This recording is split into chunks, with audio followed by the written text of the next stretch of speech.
Dimanche 30 novembre 2014, Madame, Messieurs, bonsoir et merci de votre fidélité.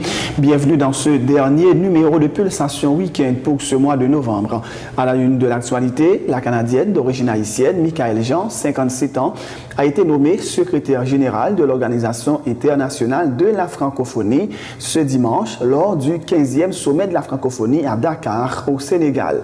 L'ex-gouverneur général du Canada entend donner une nouvelle impulsion à la francophonie. C'est pour la première fois qu'une femme et qu'une personne non africaine prend la tête de l'OIF. Michaëlle Jean succède à Abdou Diouf qui a dirigé pendant 12 ans l'Organisation internationale de la francophonie.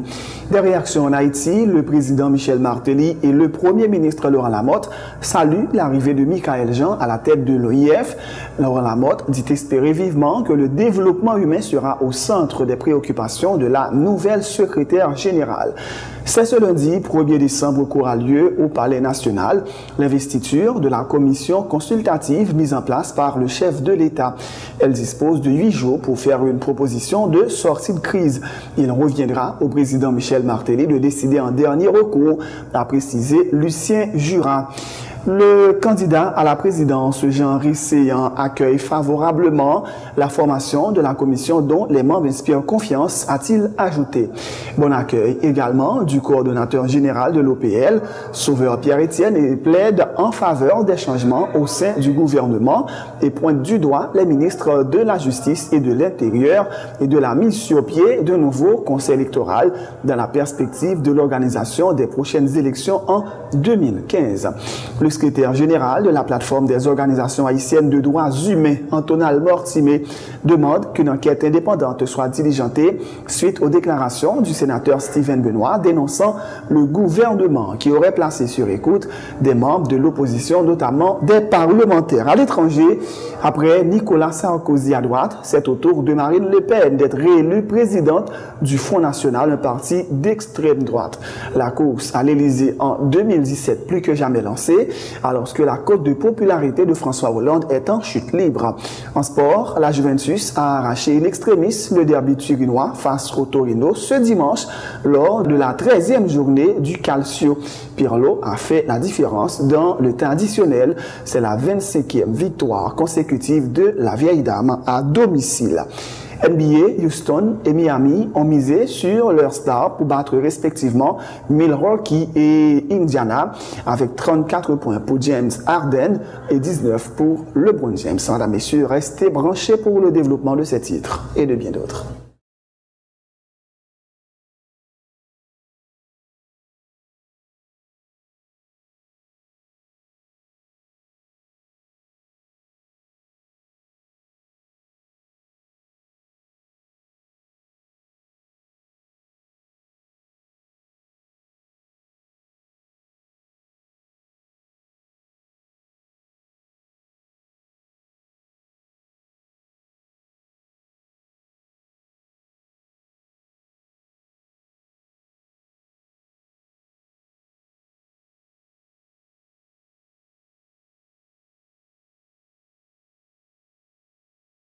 La Canadienne d'origine haïtienne, Michaëlle Jean, 57 ans, a été nommée secrétaire générale de l'Organisation internationale de la francophonie ce dimanche lors du 15e sommet de la francophonie à Dakar, au Sénégal.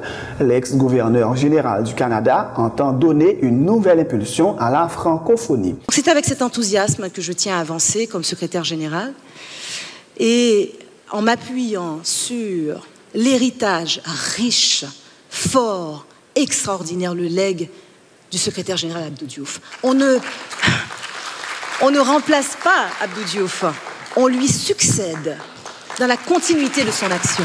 Je mesure la tâche qui m'attend et je veillerai à prendre grand soin de l'héritage que nous lègue le président Abdou Diouf.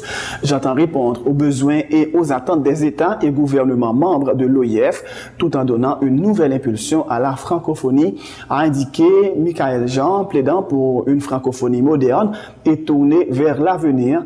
C'est la première fois qu'une femme, une personne non africaine d'ailleurs, prend la tête de l'organisation. Parmi les autres candidats figuraient Henri Lopez, ancien Premier ministre de la République du Congo, Jean-Claude de Lestrac, natif de l'île Maurice, et Pierre Buyoya, ancien président du Burundi.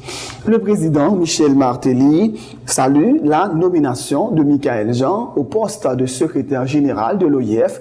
Dans une note publiée ce dimanche, le chef de l'État, au nom du peuple haïtien, adresse ses chaleureuses félicitations à Madame Jean pour cet exploit. Il souligne par ailleurs l'engagement exceptionnel de cette haïtiano-canadienne aux côtés des jeunes et des femmes, ainsi que sa détermination à promouvoir l'usage de la langue française et renforcer l'action économique dans l'espace francophone. Pour sa part, le Premier ministre Laurent Lamotte, au nom du gouvernement, félicite cette femme remarquable née sur la terre d'Haïti et qui a toujours manifesté sa solidarité à l'endroit du peuple haïtien. Laurent Lamotte réaffirme la volonté de son gouvernement de renforcer sa coopération avec l'Organisation internationale de la francophonie et dit espérer vivement que le développement humain sera au centre des préoccupations de la nouvelle secrétaire générale. Le coordonnateur national de l'Organisation du peuple en lutte, Sauveur Pierre-Etienne, affirme n'avoir pas été surpris de la nomination de Michaël Jean à la tête de l'Organisation internationale de la francophonie. Participant au magazine Sans détour, le politologue se réjouit que pour la première fois, une femme et surtout un ex-dirigeant de pays de l'Amérique accède à ce poste. Également invité à Sans détour, le porte-parole de la présidence, Lucien Jura, s'est félicité du fait que Michaël Jean aura une nouvelle occasion de projeter une meilleure image d'Haïti sur la scène internationale. Il rappelle que Mme Jean avait bénéficié de tout l'appui du gouvernement haïtien. Tour à tour, Sauveur Pierre-Etienne et Lucien Jura. Très bonne nouvelle, et je vais suivre même Jean vers vous. Et moi-même, je suis capable de dire, je suis presque certain que Mme Michaël Jean est venue secrétaire général OIF, parce que non seulement c'est un haïtiano-québécois, et là nous connaissons Haïti représenté dans l'histoire de l'humanité. C'est vrai que dirigeants haïtiens, aux principaux dirigeants, pas là. Je pense que le ministre des Affaires étrangères là, M. Boutus, il fait job ça, pour le connaître que là, son façon pour nous réconcilier l'Afrique, l'Europe et l'Amérique. OIF, il y a 57 États membres, donc 30 pays africains, jusqu'à ça et jeudi à là, c'était ou africain qui était toujours dans la tête OIF là, donc où tu es déjà ouais que Michaël Jean t'a mal passé? Et une bagaille pour nous connaître, OIF là, n'est pas fait pour l'Afrique. Il est fait pour les pays francophones. D'ailleurs, je crois que son bon bagaille pour l'institution, le fait que, eh bien, après le président Diouf, on vient joindre que c'est ressortissant de l'autre pays et qui gagne deux chapeaux, liés à la fois canadienne et haïtienne. Nous connaissons ce pays représenté sur le plan économique, le Canada, et sur le plan symbolique, sur le plan universel, nous connaissons ça, Haïti, représenter tout. En mon nom propre, au nom de la présidence haïtienne, nous présenter mais vraiment tous nos propos de félicitations à Madame Jean pour poste ça que l'y occupe aujourd'hui. C'est vrai qu'elle doit recevoir tout support, l'État haïtien, le gouvernement, mais l'arrivée remporter l'élection, c'est sauver une nouvelle opportunité que Haïti gagne pour lui faire autrement. C'est vrai, on a gagné Daniela Ferrière, on a gagné cardinal Chibli Langloane, parce que avec son élévation à ce poste, son élection, Michaël Jean, je dis après le constituer, ça a constitué déjà un modèle en plus pour la jeunesse montante de ce pays et son occasion également pour toute jeune garçon, toute jeune fille, tout haïtien, eux-mêmes, ils accordent encore beaucoup plus d'importance à études, éducation, parce que c'est véritablement passeport qui ouvre frontières, quel que soit le pays, et permet nous aspirer aux étoiles. Encore une fois, chapeau à Michaël Jean. Autre nouvelle, c'est ce lundi 1er décembre qu'aura lieu au Palais national l'investiture de la commission consultative chargée de faire des recommandations au chef de l'État dans la perspective de la résolution de la crise préélectorale. Le délai de 8 jours qui lui est accordé est une preuve que le président Michel Martelly veut aller vite, a indiqué le porte-parole de la présidence.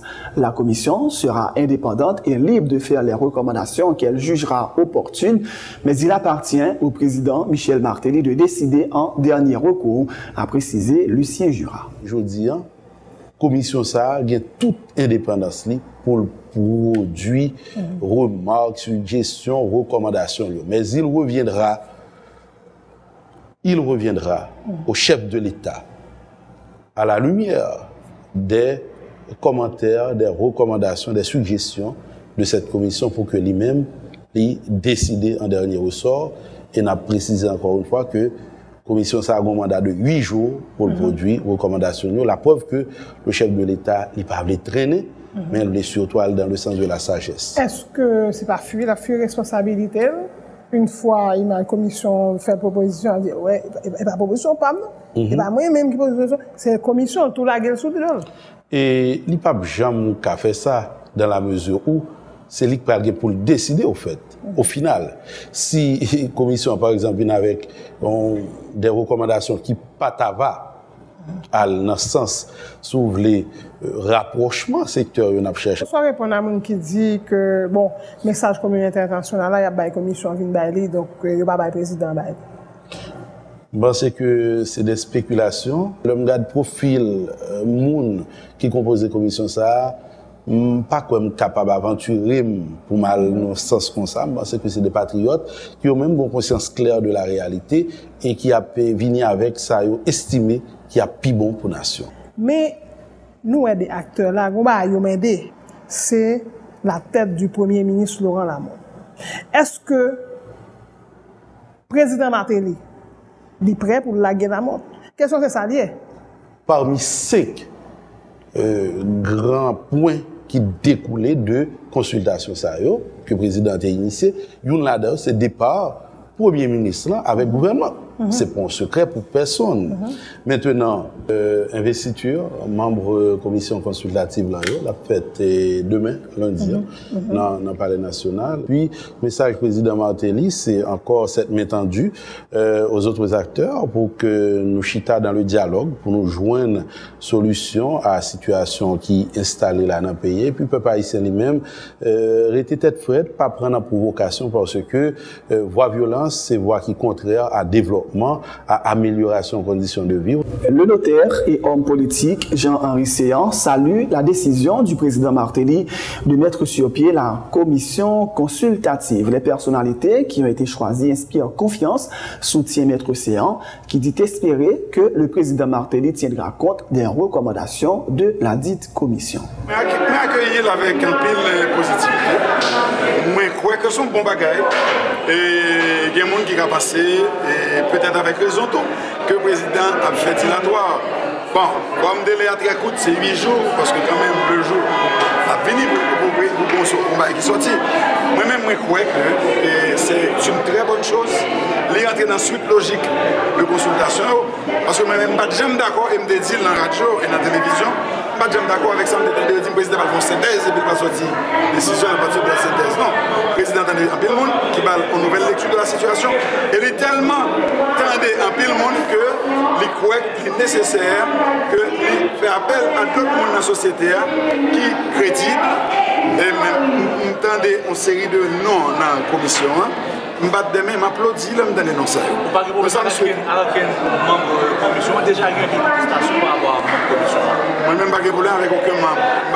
Écoutez, si vous avez toujours ça va avoir des protestations. Moi-même, je suis dans l'optimisme, je suis dans la positivité. Moi, une série de monde que je connais, ce n'est pas moi qui est capable de jouer avec. Moi, à l'intérieur de cette commission, je connais le travail, je vais sûrement approcher des gens qui font des propositions. Et certains, dans le délai qui paraît court, 8 jours à très court, mais comme nous allons remplir le délai pour nous venir dans tout janvier, 8 jours à tout son délai, je pense que c'est raisonnable. Ça va permettre que nous allons venir avec une proposition. Ça, moi-même, je souhaite. Le président, là, on vient avec une proposition, qui c'est une proposition sortie de matrice, on série de monde que lui-même a choisi. Alors, ça a appliqué proposition. Parce que je connais, le monde, ça, il va travailler pour la collectivité. Le chef de l'État ne pourra pas instrumentaliser les membres de la commission consultative de l'avis du coordonnateur général de l'OPL, Sauveur Pierre-Étienne.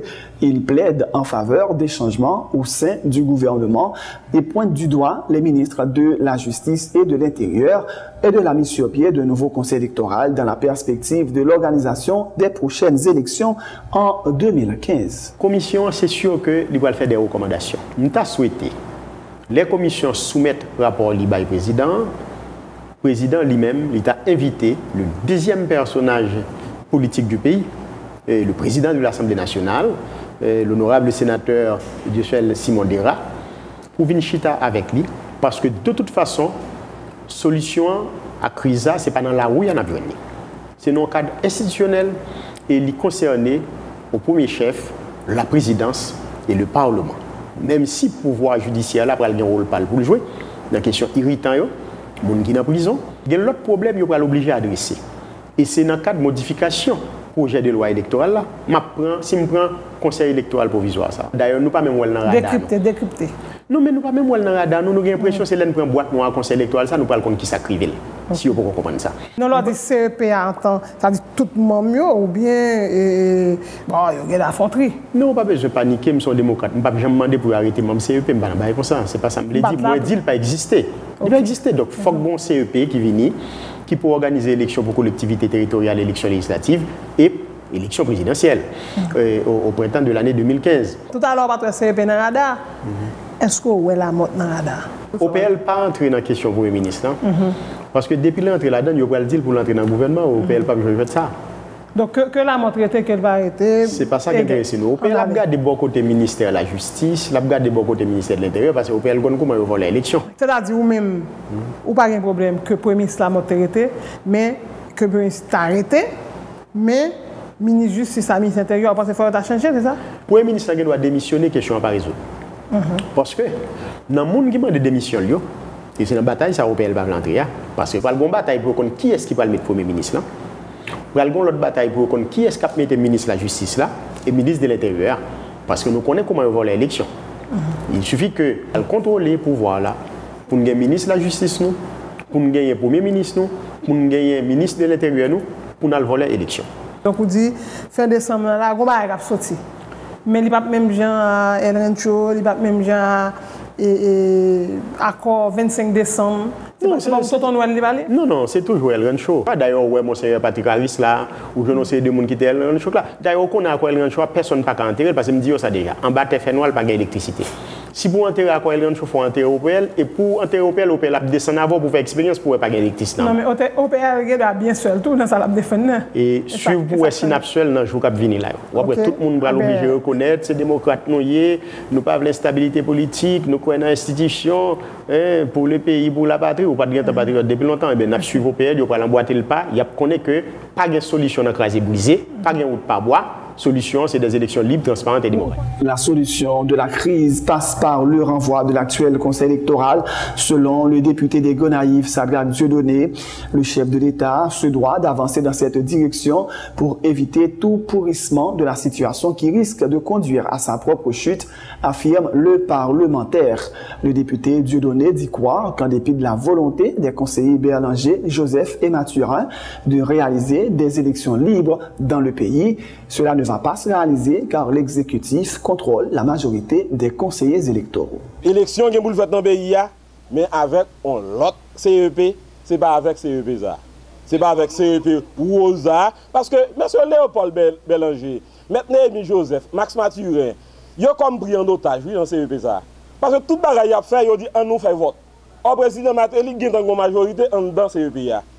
Comment nous comprendre, élection honnête, démocratique, est capable d'organiser dans ces conditions. Le président Matéli, je l'ai parti là, il peut être tiré en balle dans le pied ou bien dans la tête.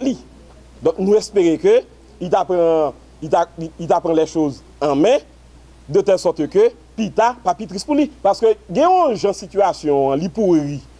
Ce n'est pas seulement le gouvernement qui va aller, non? Le premier monde qui va aller, c'est le président Matéli.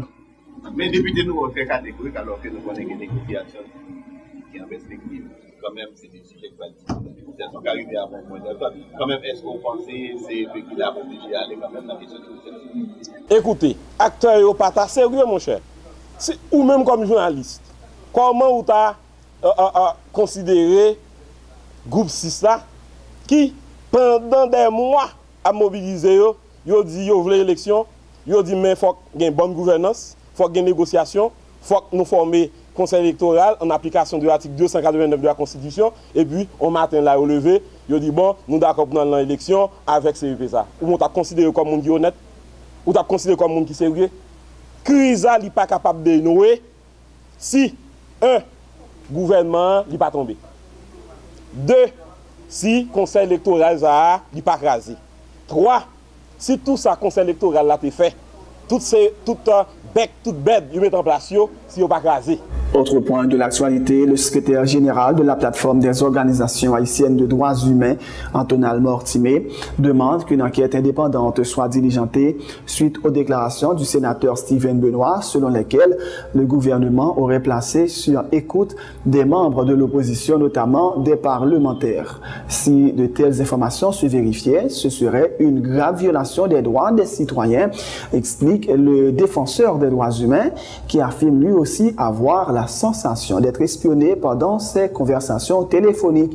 Antonal Mortimé a aussi dénoncé des menaces à l'encontre de son confrère du RNDDH, Pierre Espérance. Ça fait plus passer un an depuis qu'il y a un responsable dans le Sénat République qui dit nous ça dans la réunion.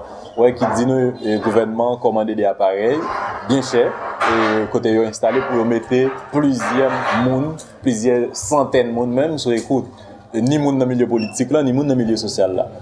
D'abord, nous pas de gain des documents de preuve, même là nous continuer à chercher information. Donc si je dis qu'il y a des gens qui témoignent effectivement, il y a une vingtaine de gens capteurs dans le ministère intérieur. Donc là ça moi penser faut gagner des enquêtes indépendantes qui fait tout ça. Et ça c'est violation du droit et à la droit c'est-à-dire pour moun yo qui a la vie privée, ouais, droit civil et politique yo.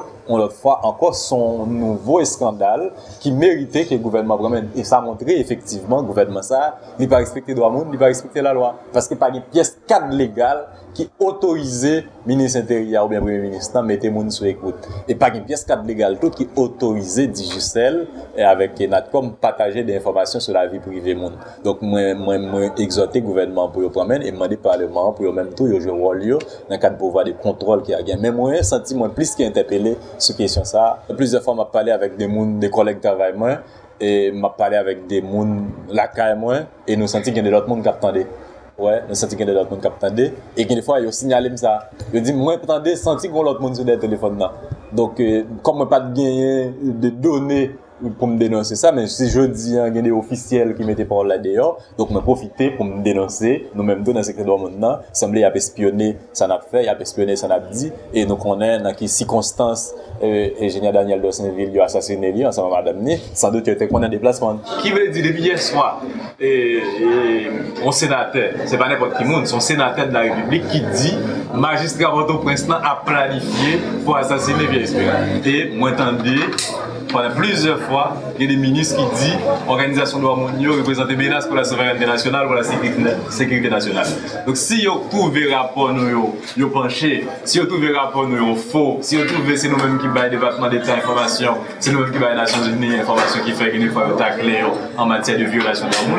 Donc vous êtes capable de gagner des dents contre nous. Et dans ce sens-là, moi, c'est une forme d'intimidation, c'est une forme d'attaque contre les Français.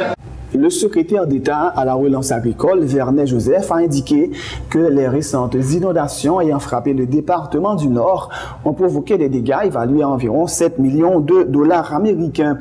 Ces inondations ont également provoqué l'assablement du système d'irrigation à plusieurs endroits, a ajouté M. Joseph. Il fait état d'un plan d'action en 4 points en vue notamment d'assister les victimes des inondations tout en renforçant la capacité des régions à faire face aux catastrophes naturelles. Pour le secteur agricole, il est estimé à 7 millions de dollars américains. Gagné en pile hectares qui étaient dévastés. Gagné en pile bête qui étaient morts. Et notamment, gagné des systèmes d'irrigation qui pas détruits, mais également qui totalement sablés. Au niveau de la ville du Cap en particulier, pan de versants qui surplombaient la ville du Cap, sont pan de versants qui totalement exploités anarchiquement, gain des constructions. Et bien ça qui vient d'arriver, c'est que de l'eau qui t'a supposé infiltrer à partir, bien entendu, d'un manteau protecteur végétal qui t'a là, eh bien, manteau végétal, ça disparaît. Donc, l'eau a ruisselé, c'est tout à fait normal que l'eau a créé des dégâts au niveau des parties basses. Pour plus de précision, c'est que son plan que nous envisageons, qui chita sous 4 grands piliers. Un, c'est la question d'aménagement des bassins versants. 2, la question de la relance de l'agriculture, parce que, évidemment, nous connaissons, quand il y a une inondation, toujours il y a des problèmes sérieux au niveau de l'inondation. D'ailleurs, nous sommes parlé de combien de chiffres là, et ce qui ça apporté comme dégâts pour nous.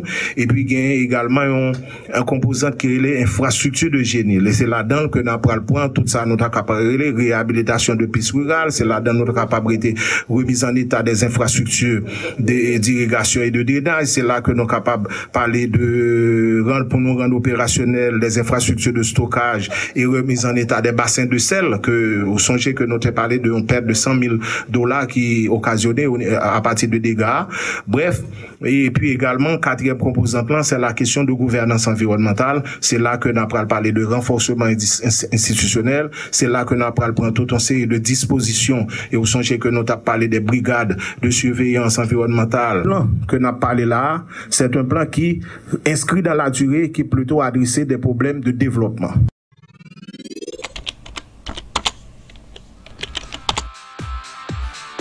Bienvenue à cette édition d'Information Pulsation, l'essentiel de l'actualité de la journée.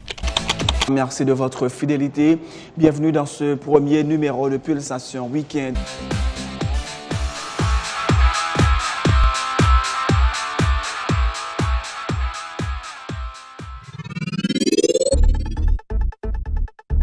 C'est la fin de ce journal, mesdames, messieurs, mais juste avant de vous quitter, voici le rappel des titres.